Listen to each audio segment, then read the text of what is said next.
right? If you're going for the cybersecurity healthcare certificate, there's one class.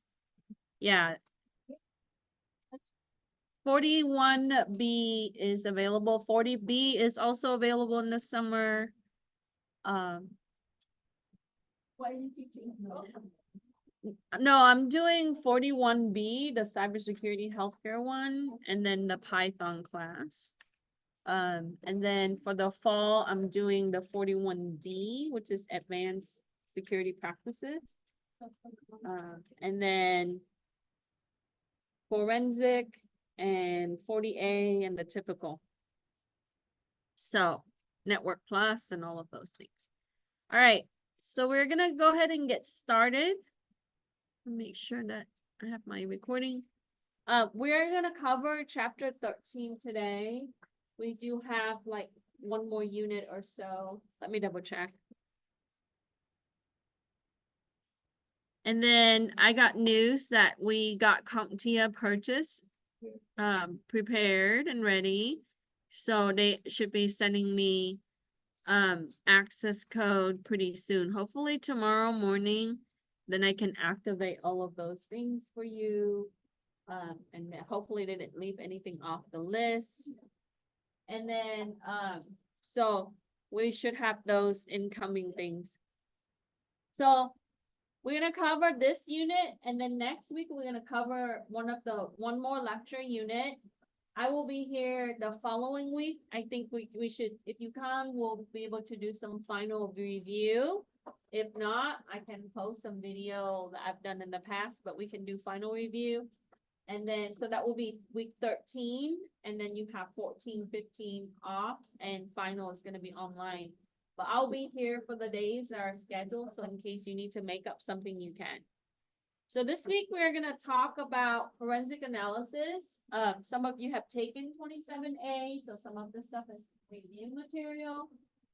But it's always good to revisit this. And then I wanted to use this lab to introduce you to additional tools that you can use for the industry. So we're going to use a slightly different virtual machine today.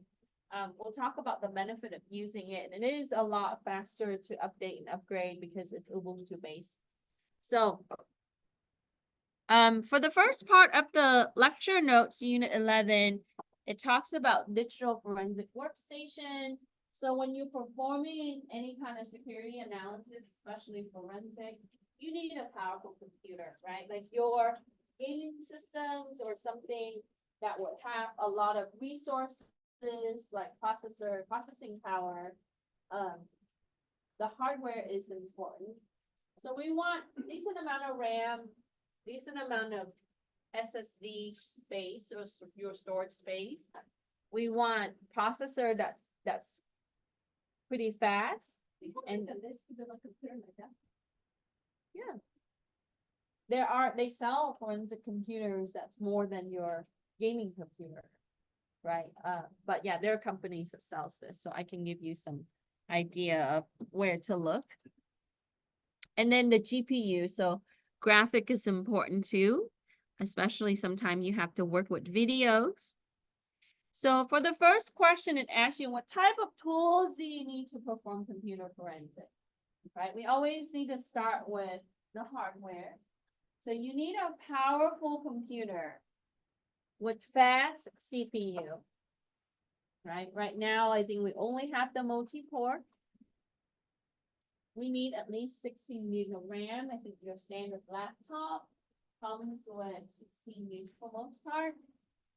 If you're looking at like high mid-range all the way to top of the line system, and even 32 gigs or more that you would see. Some people would prefer to have desktop system, and they can go a lot higher than 32 gigs. You need disk storage, so that would include they recommend that you use solid state drive because it's read and write faster, it has less error, but you also need external hard drive. So that's really important to think about because when you're taking images, sometimes you might not be able to have access to your own system. Hello. We might need to be able to have external storage Some of the external storage, like I've seen the Samsung one where it uses biometric to be able to lock, so in the case that it falls into someone's hand, they can just access your data. So you might consider something with authentication or even some encryption tool for your external storage. But definitely at least multiple disk storage inside your computer. We need your graphic processing unit, which is your video adapter. I think more of the powerful ones. Some of this is, sometimes you would have tasks that would relate to audio and video, that is digitized. Sometimes you would need it for additional, you can use some of those cores to be able to process other things. You would use forensic suite. So you have slot kit, you have Encase, that's very popular. They have their own certification, and you have FTK. In order to set up FTK, just keep in mind that you have to enable database and a lot of the services with it. So it's not something that you can do it on the fly, right? It requires a lot of the resource to a lot of these suites. But some is, some of the tools look similar because the open source one, they try to model it like some of the commercial tool. So if you want to train and you don't have thousands of dollars to pay for the license, sometimes they offer freeware, so you can use it for 90 days. But some of the open source one would look similar. It has similar feature. It might not have all the bells and whistles with reporting and all of those things, but you can use it for training. We need to have write blocker that allows us to control data access type of environment, because in order to make sure that it is your artifacts, which is like your evidence, we call it artifacts. If your artifacts is legitimate, we want to make sure, so when you take a capture of a system image, we don't do forensic on that actual system, right? We take an image of it and then make a copy of it.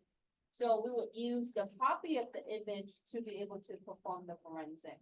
Because you don't want to go in and modify, because as soon as you boot the computer and open the files, it changes the state of that system or the timestamp of a certain object in that system. So what we want is we want to use write blocker to prevent things from being changed physically on the storage itself. And then sometimes you would have a drive duplicator. If you look on Amazon or other sources that are selling electronics, you might see drive duplicator. Simply, you can plug the drives in, even the internal hard drive or SSD, and it would read the drive and write it exactly. So it duplicates it. So that way we would have additional copies of it. So you want to make sure that you evaluate things with multiple type of tools so that way you can validate that for legal purposes. Some of these things would relate to criminal activities, so it might be a court case. And then you have to do data retention. So you're going to make sure that things are encrypted, things are safe. But portable storage is recommended, like USB based. If you're using network attached storage, make sure that you control the permission for the files. And then you want to have digital camera. This might sound dated, right? But if you ever look at any kind of crime forensic, right, they actually use camera. Because in some cases you can't just use your personal smartphone to take pictures and things. So we want to make sure we have a digital camera. You don't have to be fancy. You can get something that's affordable. And then with that, your micro SD for your digital camera.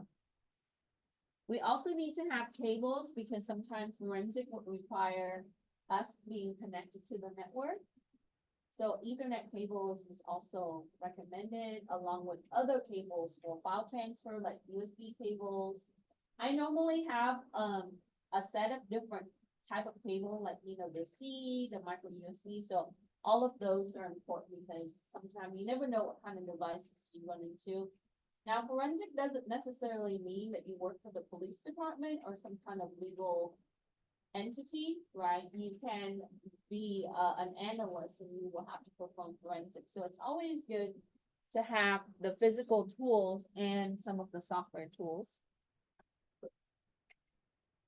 Labels are also good because you can use some kind of labeling system or even sticker-based label as we are acquiring artifacts. So for example, when you're pulling evidence, sometimes that could be a smartphone, sometimes that could be a micro SD.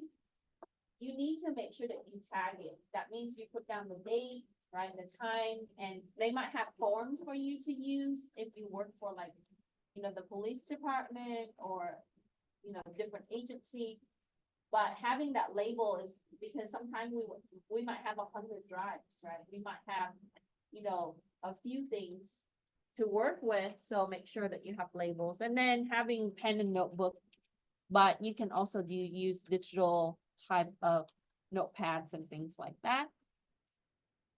And then having chain of custody form, this is very important. You have to put down information like the date that you acquired the artifacts, who acquired the artifacts, model number, color, all the description about that particular artifact. If it's a physical artifact, right? Now, if it is a logical artifacts where you are looking at files and things that are available on the network drive, you still have to fill out some information because your team members might use that form if it's transferred to someone else for additional investigation and such. Okay.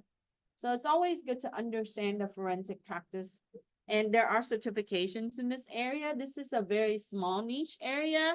I think most of the cybersecurity professionals know how to perform forensic. A lot of our preference is in other areas, right? A lot of people prefer to do network protection or, you know, ethical hacking or other areas, but forensic is critical because after you have a breach, you have to do investigation. After you have malware, you have to do investigation. So it's part of incident response. Okay, so with that, we talk a little bit about the tools that's needed to perform overall just the general investigation. But when you're dealing with mobile type of systems like smartphones, tablets, laptops, things like that, it's always good to have the storage that's adapt to those type of systems. So you would need SIM card reader, micro SD card adapter. But if they have an older mobile type of system, you're gonna need SD card reader, right? So having those adapters is always good. I mentioned before, we're gonna need cables, USB cable, network cables, or even some older type of cables. And then sometimes display cables. So if you have a set of cables, it's always good. So the USB set, mini, micro, C. And then you might need lightning cables for iOS devices. But most of the new ones use C, right? And then you need software tools. So we talked in the last one, we talked about forensic kit. Now, if you don't have the kit, you can have a selection of your tools. So I always recommend the students, as you go through the program, you should curate your own set of tools, right? As you look at some of the tools, and the tools are updated frequently, especially if you use open source, so you can't just like download it once and call it a day, right? We gotta make sure we update it and then we follow up with it. If you sign up for their newsletter, sometime that they would release some information about what's changed on the tools. So it's always good to be part of the community. Now, we don't access the actual system to perform forensic on it. So if you're looking at smart devices, you would take capture of that image, right? Whether it's Android or iOS or Windows or Linux. We would take an image of it, put it on our storage, and then examine it from the image. So that means that we have to use image utility Bless you. There are several type of imaging utility. If you're using any kind of forensic kit, they come with image utility. So that will be the first step in capturing the state of that system, right? I previously wrote a lab on how to look at RAM dump or memory dump, and that was originally my plan, but Volatility 3 and the images have changed, so it is a little bit harder to get malware images, right? You have to ask for permission from people, and that would take time. So we're gonna do a little bit different on the analysis today using different tool. But you can also, there are systems that when you shut it down, it completely changed, right? It might end a certain execution, or of a certain process, or it might close out some files. So when the system is on, we wanted to take an image of it while it's on. This is when the cables and the tools come into play. So that's the first step, is to make an image of your system. So we also need to pull the image of the disk itself. Right, in Linux, you can use DD and other type of tools that are open source, but if you're using the kit, there are features in it.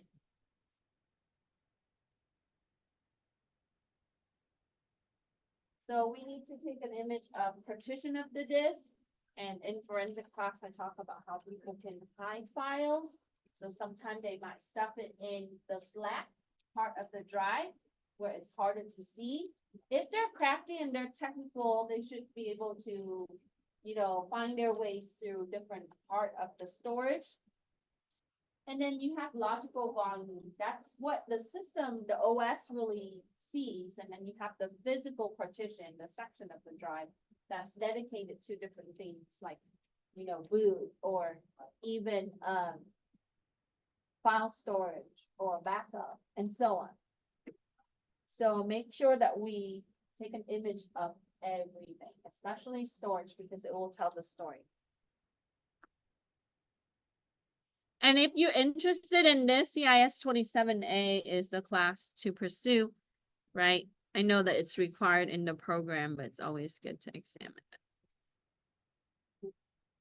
Okay, so some of the drives are older drives, right? So if you're using hard drive, that's normally SATA.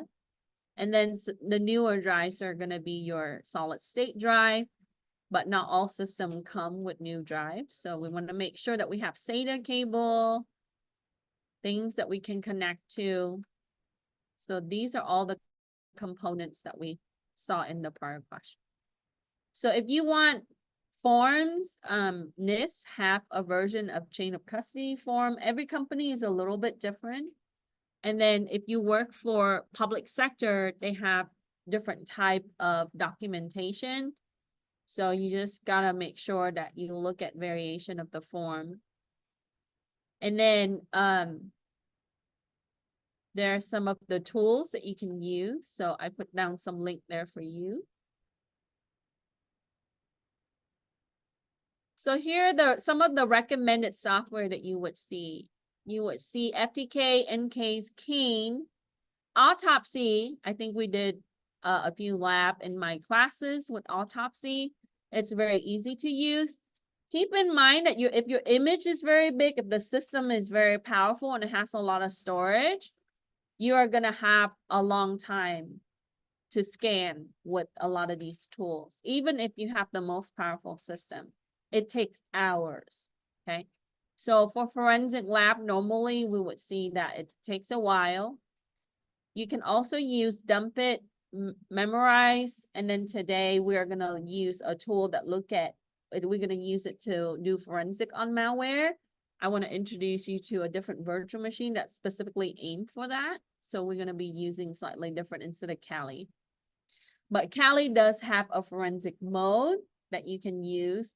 So if you're using Kali, you prefer to use Kali, you can use forensic mode. And then if you're using Windows PC, there are tools that you can download for Windows PC as well. Okay, so I talk about slack space and then unallocated space. These spaces are different. Unallocated is like, it's not dedicated to anything. It's just space on drive that's not assigned to anything. It's kind of like people own land and they haven't built anything on it. But the slack space is space that's left after the file has used it. That's that little extra space in that location, in that storage address that can be used to hide things. Okay. So when you analyze, a lot of the utility is going to give you a timeline on the system change. So when you perform a scan, it's going to create a picture of how maybe a certain set of files are modified over time. So that's going to tell us the story, right, on how things have been changed on the system, especially when we're looking at like browser history or even registry, things that are installed and uninstalled. People do different things to, execute whatever that they desire. So sometimes, if it's criminally related, you would see that, their browsing history might be impacted, or it contain important information, artifacts that you can use. Or they might install tools, right, to cause some damage, or if they're doing data breach and so on. Often that you would see file carving tool. This is really good if you need to look for stories in the files, like pictures, or chat messages, email type of headers. We can pull some of these things through some of the tools, but file carving is really good at looking at the file as a file system and be able to give you the characteristic of the file and so on.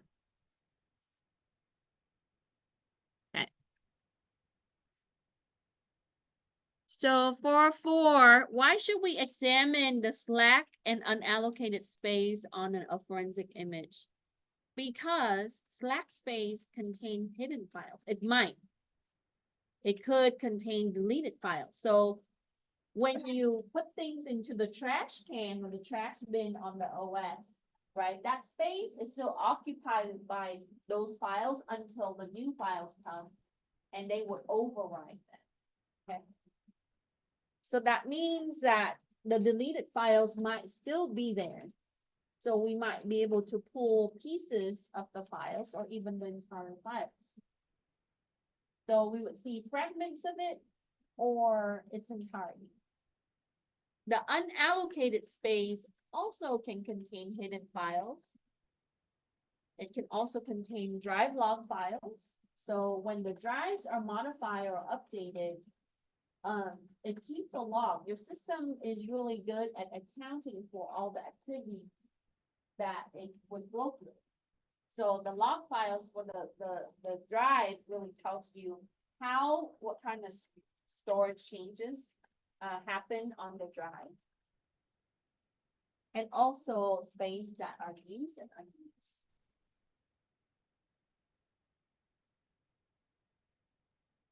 Now, normally we would dedicate time to examining the drives or the storage outside of just the OS and file. So when you do file carving, that's a little bit separate.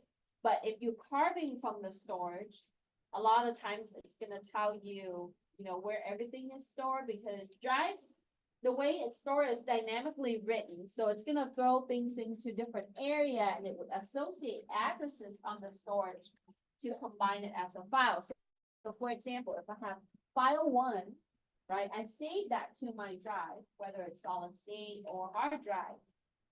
The system would dynamically write pieces of the file, and then it would, you don't see as much with the newer technology with solid state, but you often see that, your OS sometimes wants to optimize, so it would pull all of the file information together. It also depends on the file system that you're using for the OS to store your file. So if the victim or the suspect is storing the files on Android system, it's different than your Windows system or your Mac OS system. So we have to really look at how the OS use the file system and how it's stored. Now on Windows, everything that's changed, especially with hardware and software, it also keep track of it in the registry. So registry key is also an area that we also look at.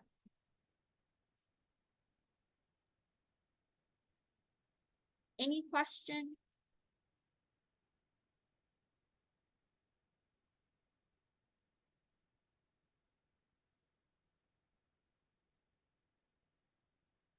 So when you're using an analysis utility for forensic, it's used to look at occurrences in that system. Your PC is a state system, right? So if I have a user that install applications, right, it would give me through the log, through the application itself, through the system itself. But the utility that you use to examine that is gonna really look for those things. So it's really aiming to look at occurrences that happen on that system, that take place on that system, such as changes, known good files, right? All the files that we save, we learned through security class that all the files that we created and saved has a hash value. And that hash value is really determined the integrity of the file, but also the changes of the file.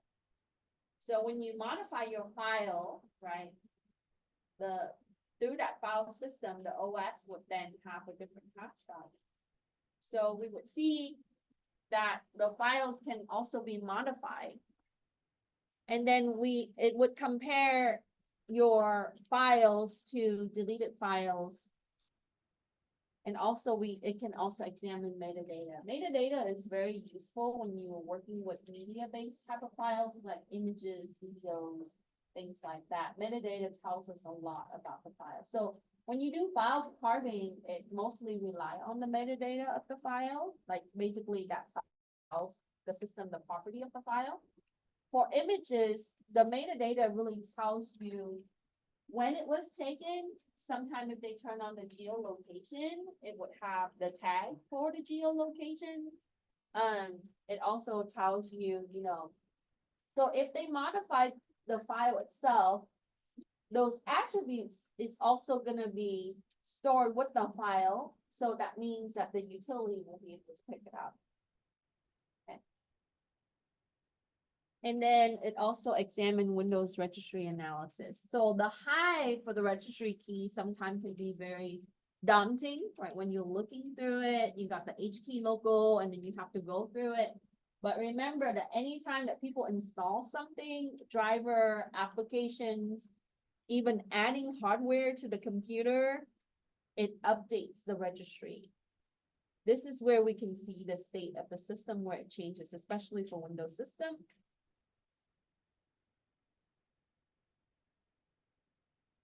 Any question?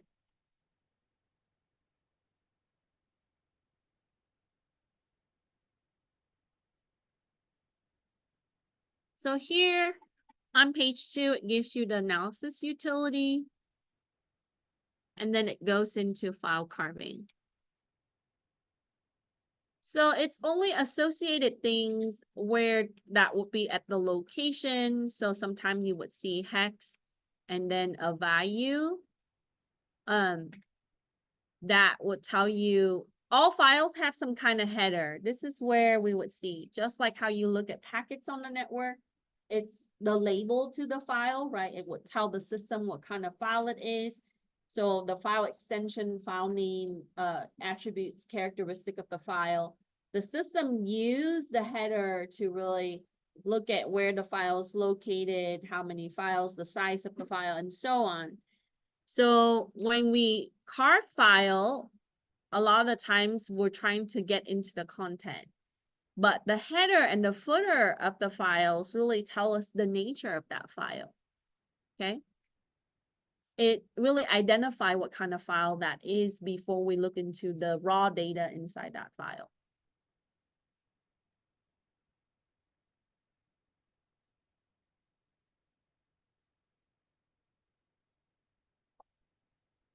So with that, we can answer the next question. It's kind of long, but you don't have to put it verbatim. You can summarize this. So I'll try to pull everything up right there so you can see.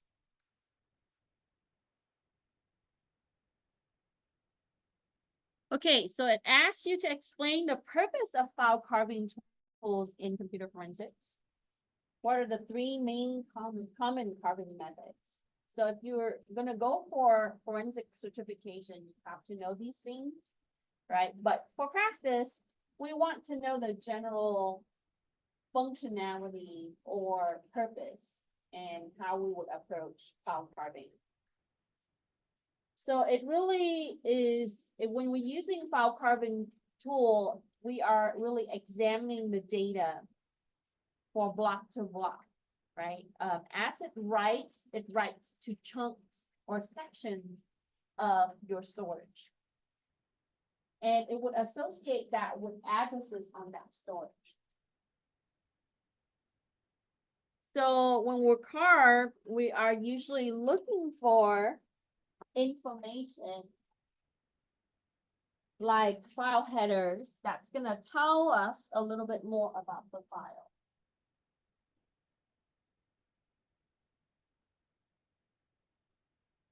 So with that, we would understand what kind of file it is and what structure is the file, because the JPEG is different than your documents, that's different than web files, or even other type of files that you see.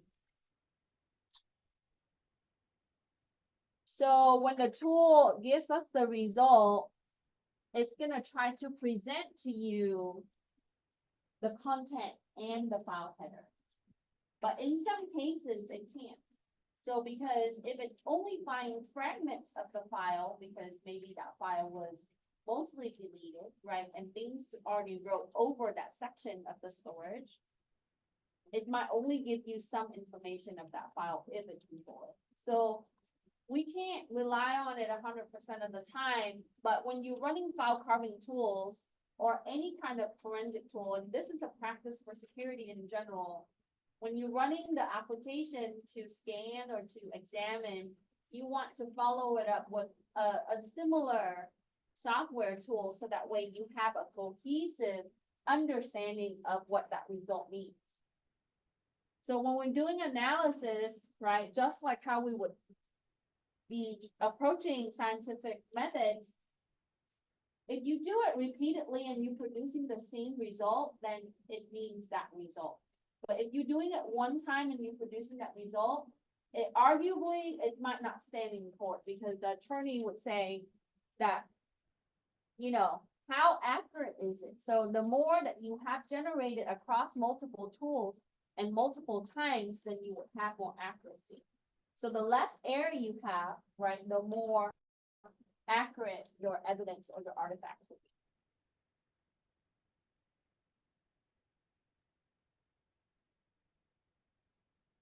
So the three common methods for file carving, you are gonna carve for the header and the footer.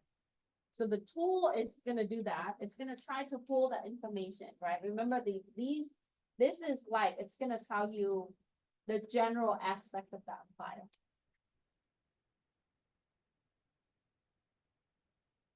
So for JPEG, we would look mostly in the header area, because it's gonna tell us a lot of things from the metadata.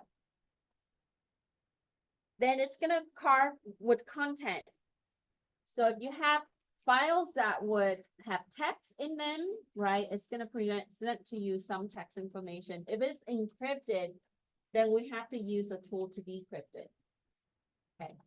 A lot of times when you're dealing with things like ransomware, right, you have to find like where they encrypt the things and how to decrypt them. So forensic can also play a key in recovering some of the things that we might have lost through incidents like ransomware. So you have to see where and what happened and how it happened. So content carving sometimes doesn't always give you 100% of the content.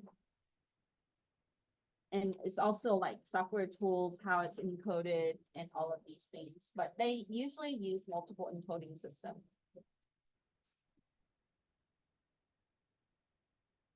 And then it's gonna carve for the structure, which is, it's generally just finding the information for the structure of the file. How it's stored. how it's used with that file system.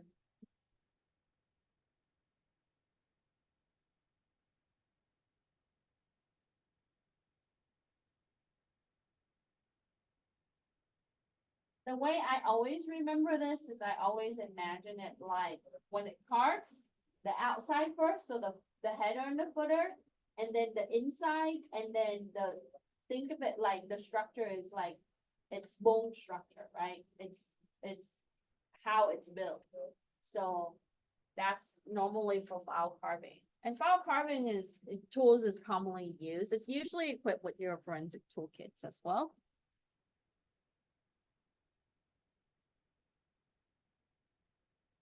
Any question?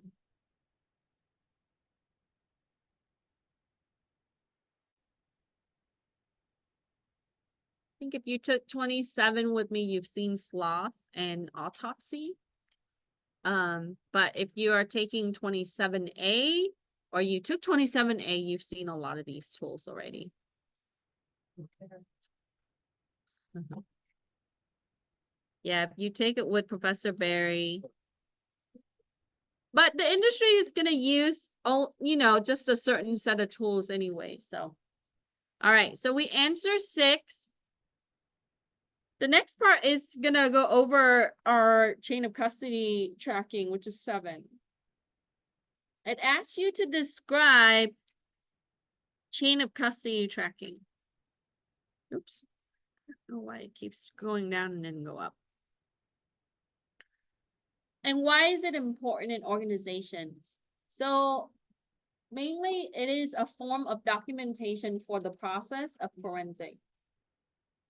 It would include all the things like the artifacts that we acquire, the resources that we would use, or the people who access these things. So maintaining the chain of custody documentation, we should use automation for logging.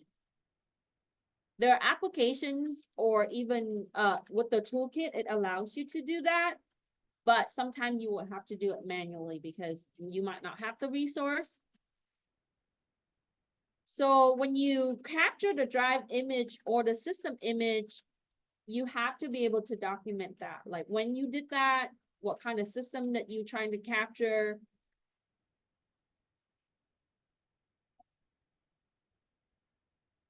And it's just ensuring the process that's not going to be contaminated or jeopardized.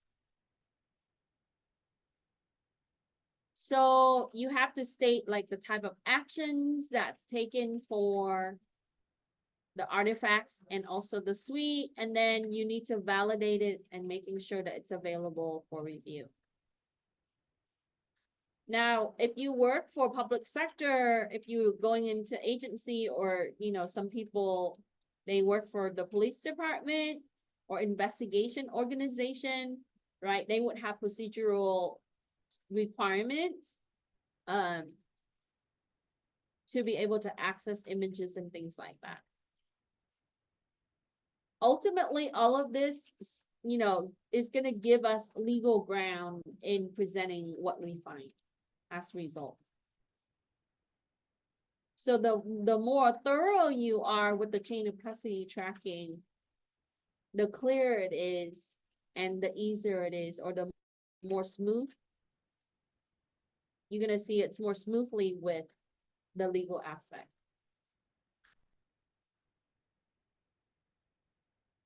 Right.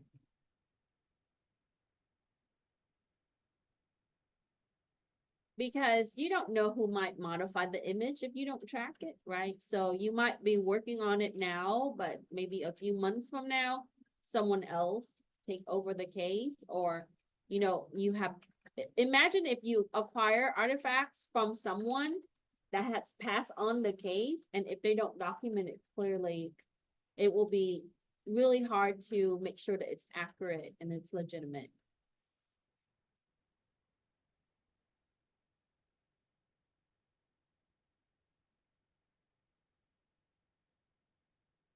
So when you deal with fraudulent cases, system confiscation, a lot of the things that we see in the industry, or even internally, if you're looking at private sector for organizations, people commit fraud, right? Or, we might have incidents, or we might have all kinds of different things, financial fraud, we might have intellectual property fraud or theft.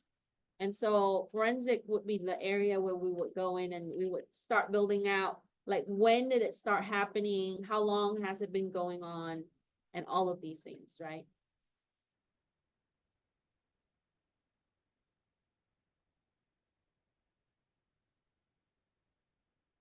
So it becomes more of a gray area when people start bringing their own device to work, right? The ownership of it. So a lot of the times company would have some kind of agreement upon hiring that if they bring their own device to work and they use it for work, right? Companies would still be able to, have some exploration or examine in that, but sometimes that can be argued in court that because, companies don't own that system, it belongs to someone else. They just chose to allow, work phone calls or emails and so on. So a lot of things we're gonna have to see, the communications, the chat messages, all of these things that intertwine between personal and work use. That can be very challenging.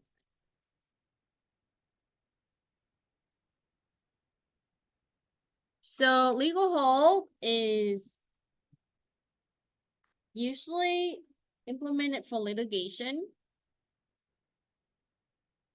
That means that information needs to be retained until the legal case is done, and this can take years. Sometimes months, sometimes years, right? So you can use things like e-discovery that is good for legal hold purposes. So when you see things like federal investigation, perhaps, for SEC reporting, financial reporting, if they're suspecting something, the FBI can put a legal hold on a certain organization, and then that means that the data on those drives needs to be retained. Sometimes they would pull those computers, take image of them, and then monitoring anything that changes subsequently. I had previously worked for a corporate organization that had this happen to them, and they had a 4-year legal hold, right? And, they would let the employees know that everything that they do on there is subject to monitoring internally and externally, right?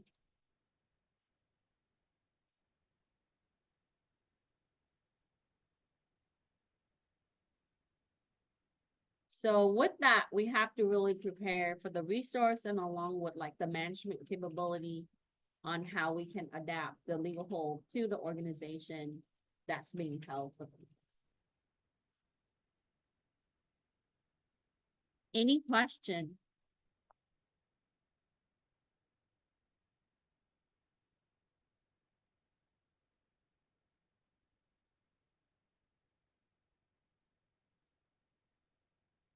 So I mentioned earlier that hash is important because the object that's created, like files, have hash value. So we are going to use hashing utility for forensic investigation. Why? Because it's going to ensure that there's integrity in the images that we create, right? Image or source drive that you have. So ultimately, those are containers inside the system or on the network. So this, so whenever that you do investigation and it provides you with the hash value for the files or the container or the storage drive, you want to document that, right? Because it's a way for us to validate that something has integrity. And we would use verification mechanism or feature to look at that hash value. There's hash ID, there's tons of other things that we can use. But in the forensic toolkit, usually you would see that there's hash mechanism. So we would record hash values for images, files, binary files of the applications, because right, your bin files are important.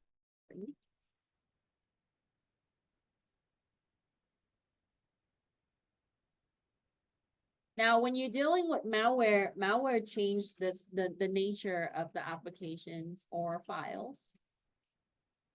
So hash is gonna also help us understand. Like whether things have been changed or not. If it doesn't exactly match, then it has been changed.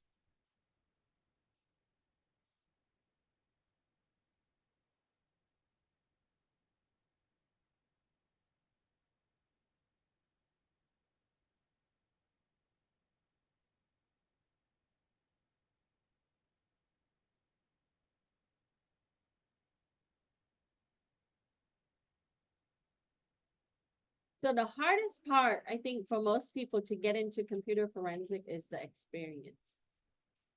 Okay, so let's say that you're new and you don't have any connection, it's harder to find places. You know, because a lot of the jobs that you see, just like any type of tech job, a lot of the times they demand a lot of experience. But you can always start as an intern, a lot of the time, like sheriff department, even though sometimes they don't pay, but they will hire upon completion. I've had many students, or not many, but a few students that had gone through and they now are in doing computer forensic for police department. And how they got in was through volunteering through sheriff department and police department. And yes, they had to work, you know, a few days a week for free at the beginning, and then eventually they got hired, and they do well.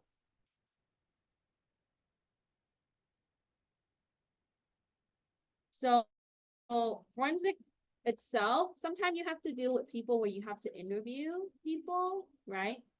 But for most part, in security in general, a lot of the times we use tools and we do things, and we might not have to have that association with people a lot of the time. So if you're not a people person, sometimes you have to pick a niche in an area to look at. But you will have to deal with your team members and, you know, when you go to sites, so when you talk to people that was impacted or victims and so on, you have to interview them, right? So you will need a little bit of people skills, but in general, many hours is going to be done with you and your computer.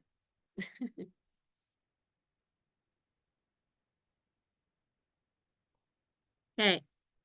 What type of analysis is critical when you are performing forensic investigation on endpoint systems? So these are the systems that are connecting to the network. It could be user systems, or it could just be, you know, like company systems, your desktop, laptop, tablet, smart devices.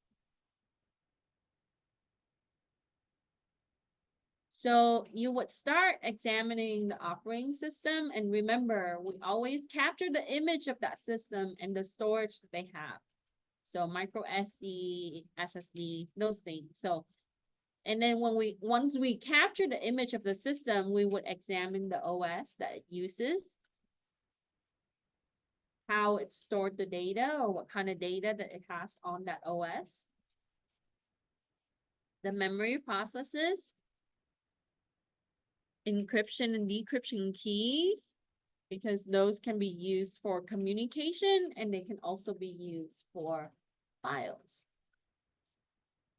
Memory dump is very important, right? Memory is volatile. That means that you need power for it to retain data.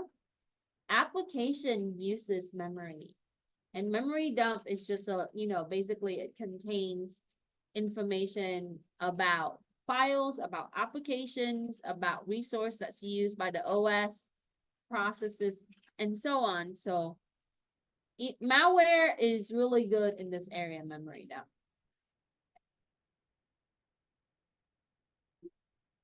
So that means that when you capture that system, if it's on, you need to capture its state that it's on. You would be able to have memory dump. From a virtual machine standpoint, you can use VMware to do this. They have ways that on the software itself, you can capture it. So the image, you can put it into a virtual machine, and then you can convert it to a VMem, which is like a virtual memory kind of environment. But basically, it really speaks to memory dump, and then you would use tools like Volatility 3, which I wanted to use, but a lot of the VMem files that are out there now, the existing Microsoft kernel for the application doesn't support some of the older kernel. So just to troubleshoot that, I wrote your lab like 15 times throughout this week. I keep scrapping it and rewriting it because I would get some part to work and then other part not working, so. And then you have encrypted files, crash dumps, and hibernation files.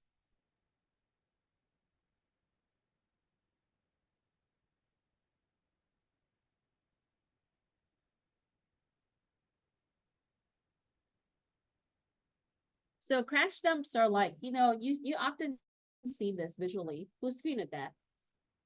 That's a memory issue, right? So it would, that location of on RAM is not accessible and your application crashes. And sometimes some of that can be a buffer overflow and other things, but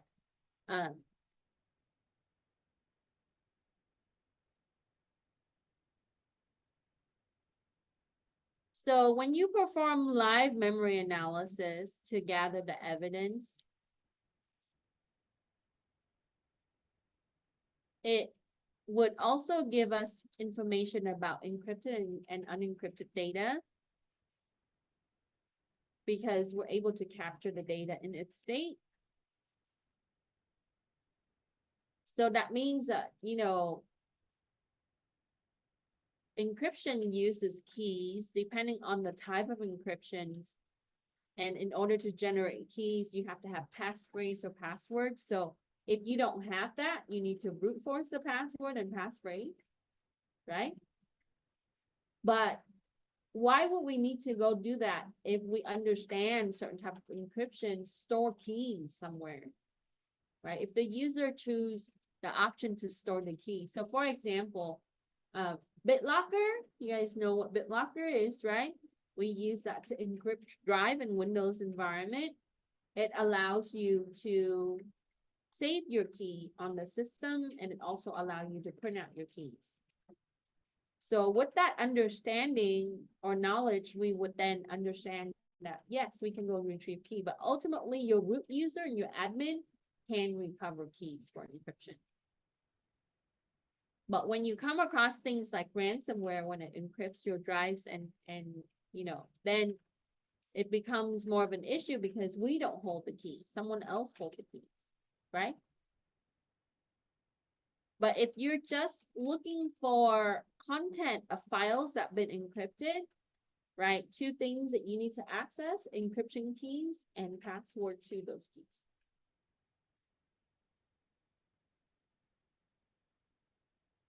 And then passwords can be retrieved from memory crash dump. There are many ways to get passwords, right? We understand that. But in forensic, that's where we go. Now, if they shut down the system, let's hope that we can pull some information from hash-based type of passwords or through admin account. But if the system is still on, you have a lot more hope for forensic.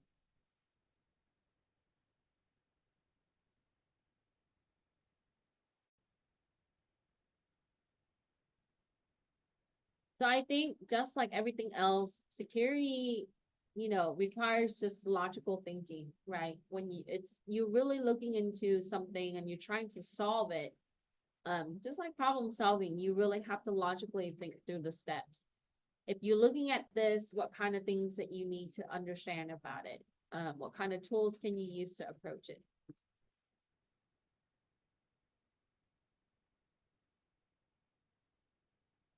So when you have a locked or encrypted mobile device, what can you do to access the device?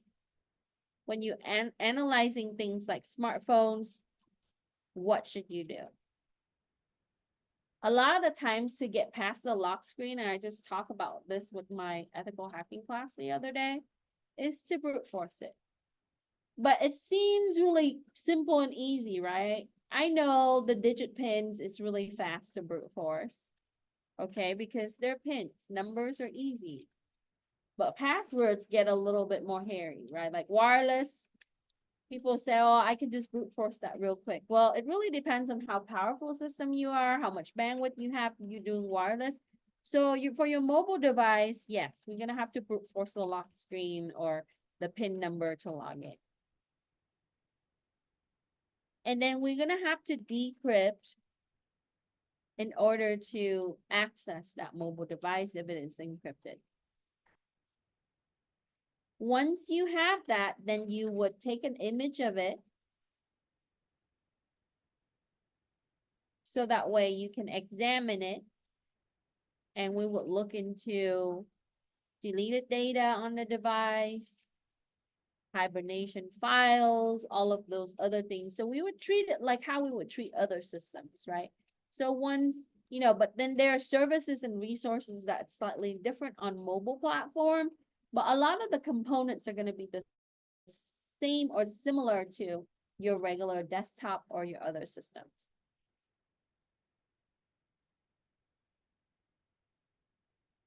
Because if you have a locked device, you can't see anything, you can't access anything. But we don't really want to access the actual device. We just need to activate it so we can take an image of it so we can explore it. Because if it's locked or it's encrypted, what good is the image because it's encrypted? You can't see anything.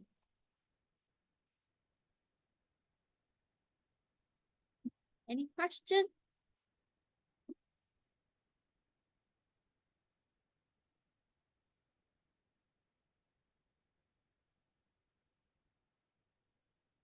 Let me move these down so you would still have it on the next page. And then let's move this up a little bit.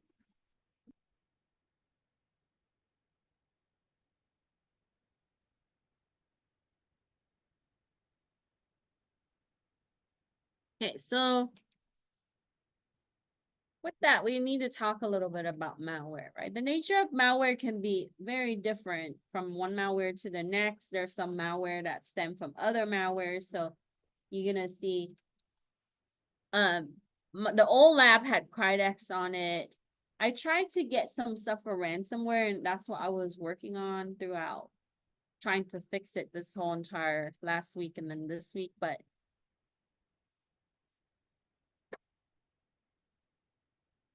just to get the malware to make it a VM sometimes can be challenging because they lock it down pretty good, right? But there are resources online that you can find, tons of channels that you can pull malware from. Just gotta unlock your system. But with that, you impose risk on your from your network when you download it all the way to, even the virtual machine you use and the system you use, because it's still right to a storage.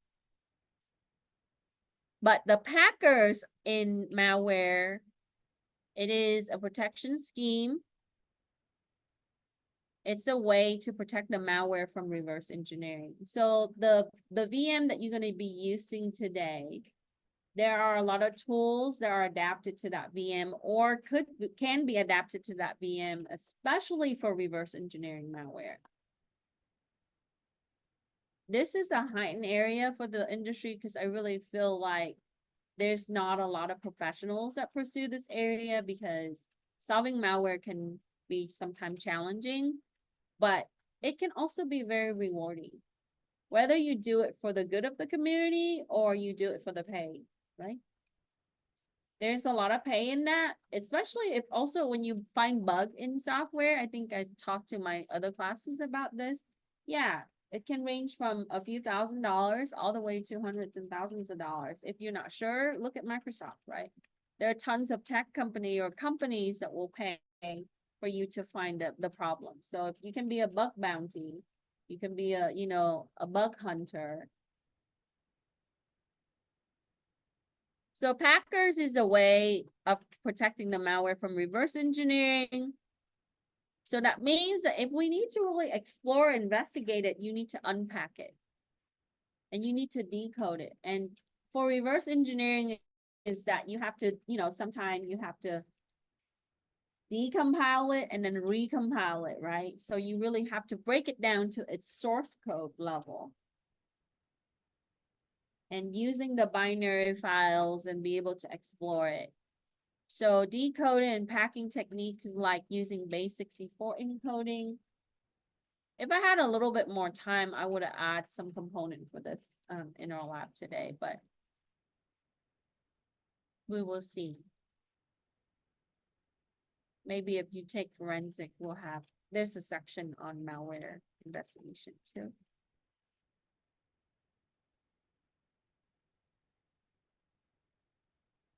So I hope that, I don't just force you to type all of these out, but, visually and auditory, and when you type things down, hopefully it'll stick with you and you'll remember some of the terminology or even the concept. Because these assignments in lab are really for you, right? Okay, so when we're performing forensic investigation, right? For us, when you do investigate, especially network, right? Like breaches and these things, or even system files, system logs are important. So the information that you can find from the logs are gonna tell you what had happened, how it happened, what kind of impact it has,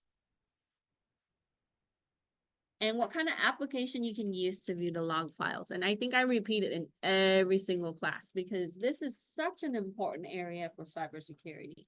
Whether you're going to go into, investigation, or you're going to go into network defense, or you're going to go into ethical hacking, logs live with us.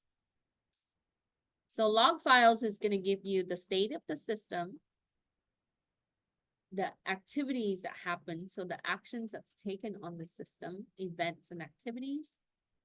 And then if it has errors or problems, it's also going to give you that.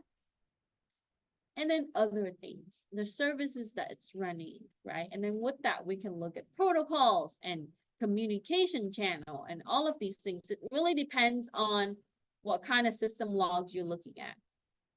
But in general, it tells you the story about that system, what it had been through, what it has been doing, or how it's used, basically. And then you would use Log Viewer.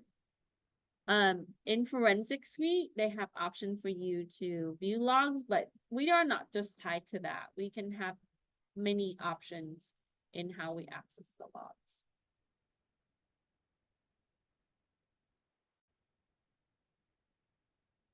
So for network forensic, right, some of you have seen how we would look at malware through the lens of network. We use Network Miner. That's one of the best ones that you're gonna see, right? Wireshark. So some software have better features than other, and then some toolkits have that capability for you to examine network components. Not all of them. But ultimately, your best choice is gonna be Network Sniffer or Packet or Protocol Analyzer, aka Network Sniffer, right? Like Wireshark. But if you're using Linux, you can use TCP dump. That's built in many different Linux distros. So, but you can install Network Miner, you can install other tools, but those are the basics that we normally rely on.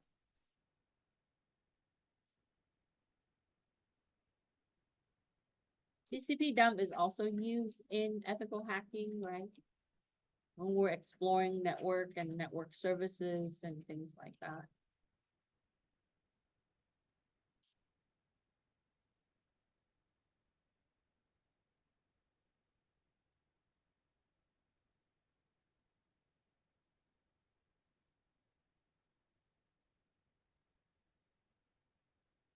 And then for 16, so what should you do before doing cloud forensic?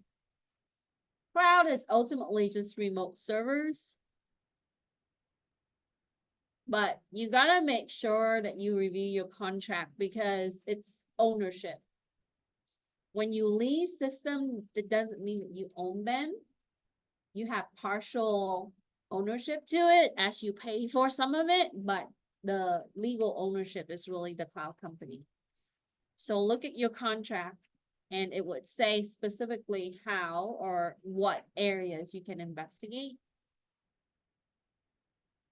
And that should be done, I think, before you entering the contract, but let's say that the contract already established and you're hired to do this, make sure you look at the contract for that cloud service. And then with that, we need to look at the legal recourse that you would have with that particular vendor. So all the fine prints information along with communicating with them, it's gonna give you better understanding of what you can do before you do forensic.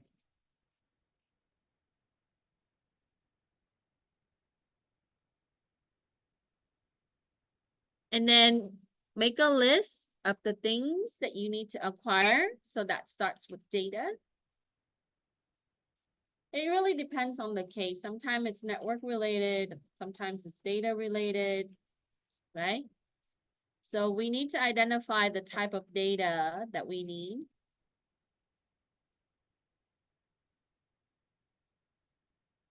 And that's how you are going to determine the methods or your approach and the tools that you need. Very similar to ethical hacking in this area. So think about your objective, right? What kind of artifacts do I need to get? What kind of evidence do I need to get?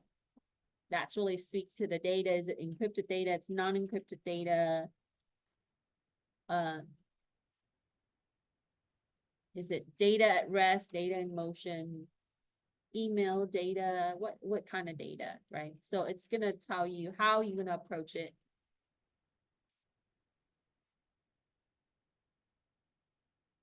And you have to work with them to look at your course of action, because sometimes you don't have control of that data, right?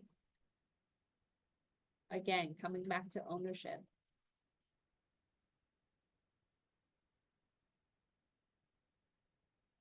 So when we're using public cloud, right, you gotta be really careful about that. Term of use and condition of use really speaks to the ownership of it. They might give you free storage for, let's say, 10 gigs or whatever, and you throw things on there. Well, yeah, you are the creator owner, but you putting it in their space. So they, there are terms and conditions that speaks to who owns that data. Okay. So any question?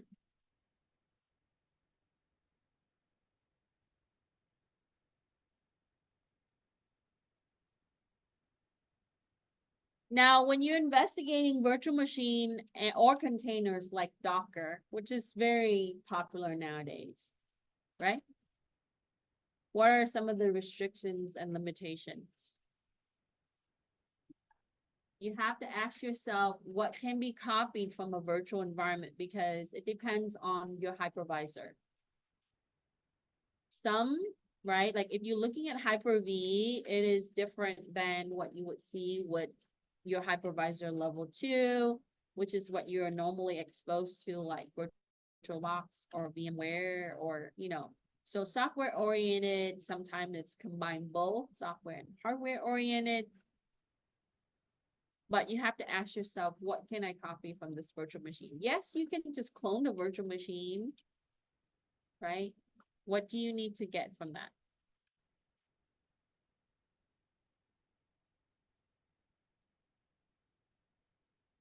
Your file system, your artifacts, communication.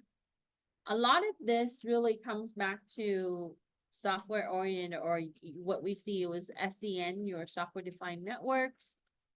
All of those things can change, right? It is still a state machine, as you know, that when you when you shut down and you install things on your virtual machine and then you shut it down, right? It saved all of that information. So it saved its state in the logs.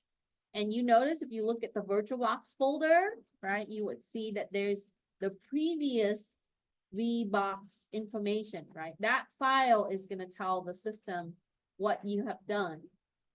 previously. It's gonna revert back to that state when you boot it on again with all the application you install. Let's say that I put Chrome browser on there instead of using Edge on my Windows 10 VM. It uses that. So the state can be changed and sometimes constantly changed. Now, most company, they would use virtualized type of server environment. Those servers can also offer instances for the system. These are like virtual machines for individual user when they remotely connect, and it would save the state. So let's say that I have access to my Windows instance through the cloud and it's using virtualization. I can install things, I can design things, and I can save my files into it, right? And you start to see more prevalent things like that now. Those things are online. And then when we're using our virtual machine, our virtual machines are offline. It's not relying on server for communication or system for communication like that, even though we're connected to the internet. Sometimes they are copied, sometimes they are moved, right? You can put it into different folder and locations. And then it can also dynamically be modified. So it really depends on the environment. So if they're using vSphere or Hyper-V, that can also change on how we look at virtualization or containerization. When you install Docker onto the local machine and it's isolated, that's a lot more simple than having Dockers in a network environment and using it for testing or simulation purposes and so on. The virtual machine that you're going to be using today, it's adaptable to containerization like Docker. So they have instruction for you on how you can run it with Docker.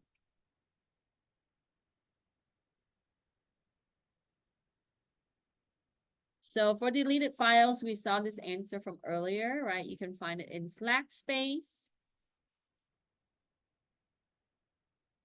And then if you need to find application-specific artifacts, you need to go to the application log. It's really simple, right? Go to the log for that area.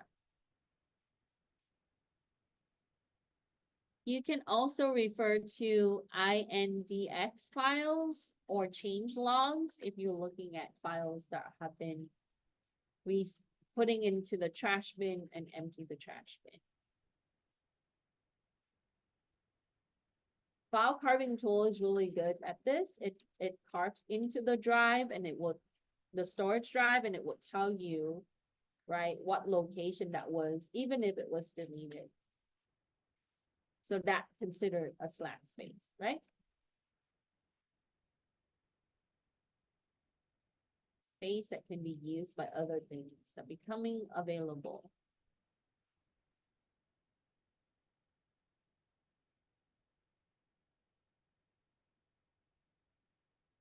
Any question?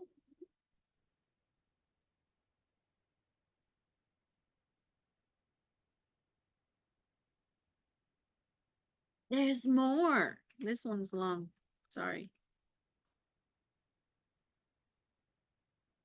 I think we'll go with 17. So let's move these guys down because, and then I can show the rest. Maybe.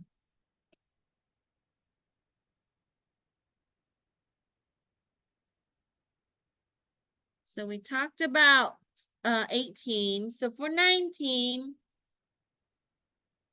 how can you create forensic image? What must be done to validate that system image for forensic investigation? First, you need to use a write blockers because when we create an image, it can also change that system state. So having a write blocker would allow us to make sure that the system state is intact. Nothing is modified, right? When you boot a computer, it changes its state. You know that? So when you use a write blocker, it doesn't modify the timestamp. It makes sure that that system is intact and it's supposed to write exactly as its state is, right? You would use image utility. We touched a little bit on this before. All forensic kit should have some imaging utility, NCase, FTK, even with SIFT.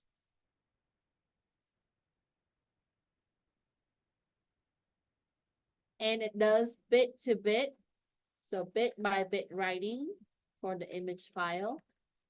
So if you have a very extensive high capacity server, that will be a while for imaging compared to the smaller portable systems, right? So that can be varied. How do we validate that the system has integrity or adequate? We would use hashing. Some toolkit would have validation capability for reporting purposes, but we would use hashing in general. And you need to have the hash value, right, before performing any kind of evidence gathering or artifacts gathering, because when you do that, it changes. Okay. So we need to report hashing information. So the more detailed your report is, the better, right? I had you guys answer the questions for the malware forensic that one time for this class, correct? That was just the tip of the iceberg, right? So generally those questions that I wrote, those are for notes. And then you would write. So you would write executive summary and all of those things. So it becomes more of like a very thorough documentation, because sometimes it has to be presented to executives or manager or court, attorneys, judges. If you become an, what is that? They call it expert witness, where you have to go and validate these things, right? You want to be professional about your report, because if there are flaws, the attorneys are going to capitalize on that, right? Whichever area that you stay in. Okay, so when you're using DD, this is a common tool that you see. It's Linux supported. You can also install it through other Windows-based tool. The block size for is 512 bytes per block. So if we want a larger block, right, it would reduce the write time, but it increases the speed. Okay. So larger block for imaging is gonna increase the speed. It's gonna make it faster, and it's gonna reduce the time. So you want larger block. But the standard for most of the software is 512. And you do the math with that, right? So if we're looking at something that is a terabyte, you can compute that. You can calculate how long that is, because it's going to take a certain amount of time to write per block.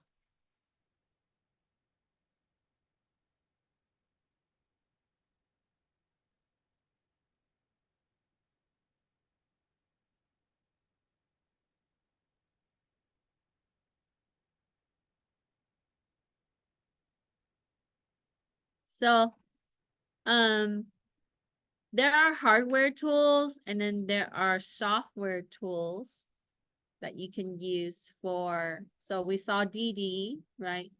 But you have write blocker that you can buy as an actual component, physical component. Let me see if the link is still the same. I didn't check this one.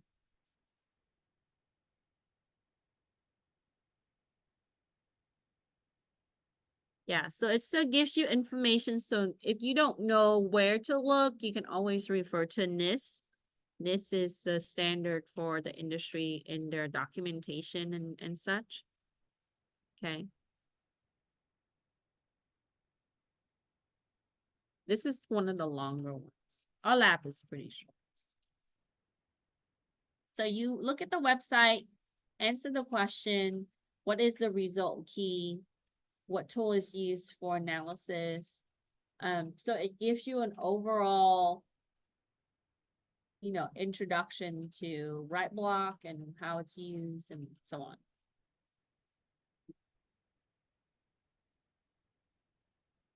So I looked online and you can find others. I prefer USB based type of component because it's very adaptable to a lot of different platform and systems, right? So I chose Tableau, but you can find others.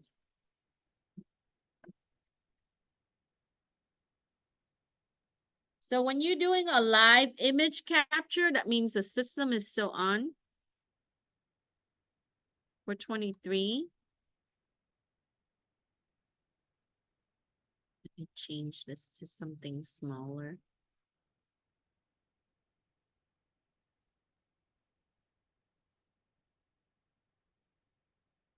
When should you do a live image capture for investigation? When you have full disk encryption, for example, they use BitLocker. When your applications are still running, sometimes that happens, right? Because a lot of the times, if they have time, they'll shut down the system, right? Throw away the micro SD or the storage, or seen the movie with the burner phones and stuff, right? But when you have applications running, when you're dealing with malware, live capture is critical.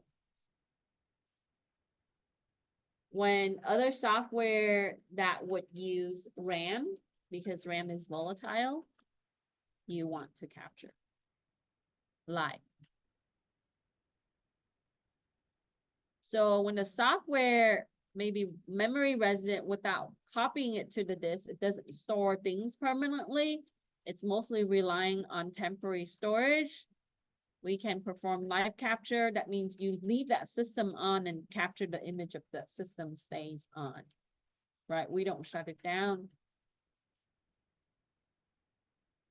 So you need to collect the image while it's running.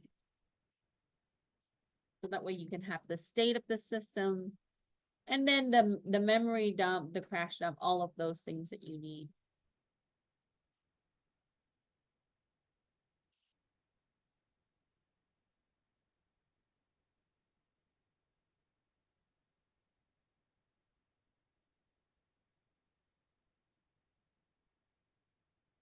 So when you're imaging live system, of course, there's limitation. You might not have its entirety because the utility is only as good as how it's designed. So you might miss some fragments or remnants of it, because you need to mount things like your removable drive or other things that needs to be installed.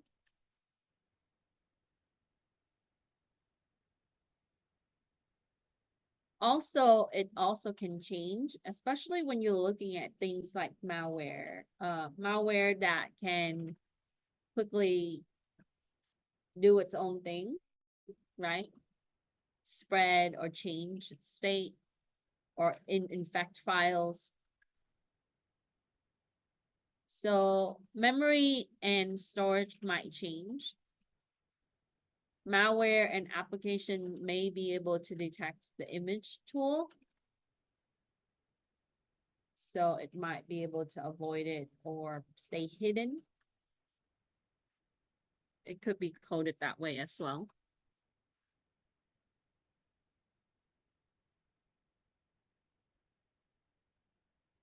And it cannot pull unallocated space that are not assigned to anything for the system.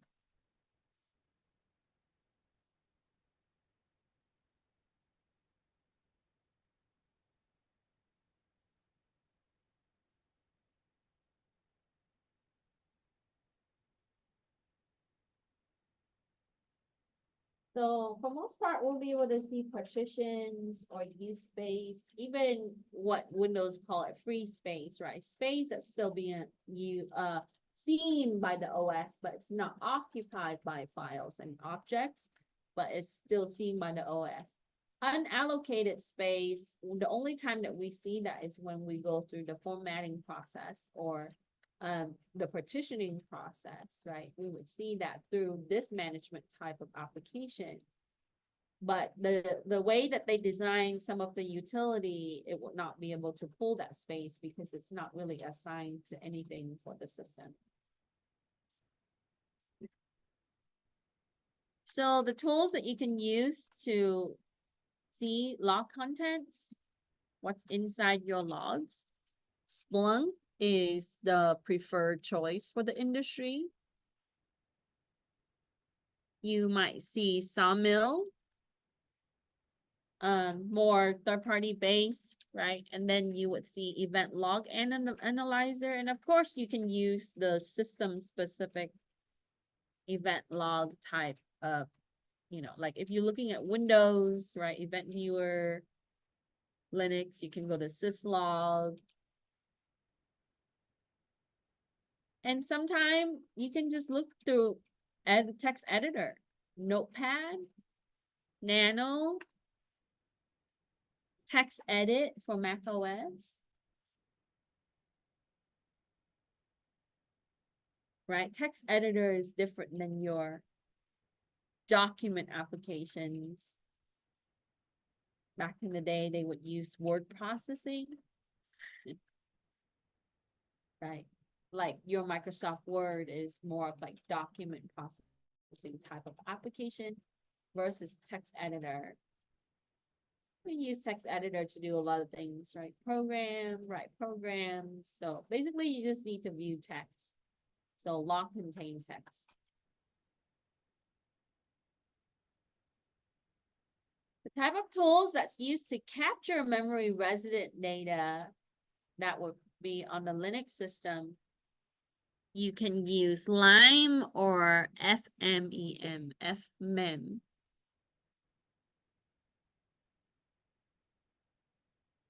So FMEM is designed to be used with DD.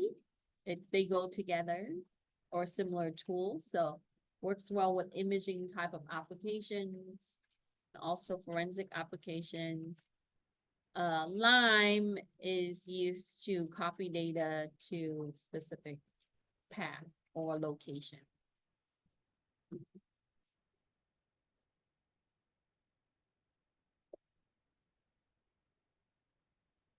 I think they do pretty well in supporting a lot of the forensic part. I think now we start to see a lot more. They might be similar, right? But there are variation of different tools, especially in the open source community. So you have options, right? If one tool doesn't produce what you want, you can test other tools. And like I said, you want to build out your toolkit, right? As you go, you want to add that to your list or your belt. And then be able to follow up with it and keep up with it. So that way you're well versed with the tool. A lot of security tasks is about using tools. But applying your knowledge while you're using the tools, that's the key, right? Is to logically think and solve problem and applying your knowledge while you're using a lot of the resources that's available in the industry. They build everything for you already. You just got to put it together and drive it. Okay. It might sound easy. You're going to look back one day and you're going to see that it's easy, but you have to be accustomed to a lot of the practices and the tools and the resources.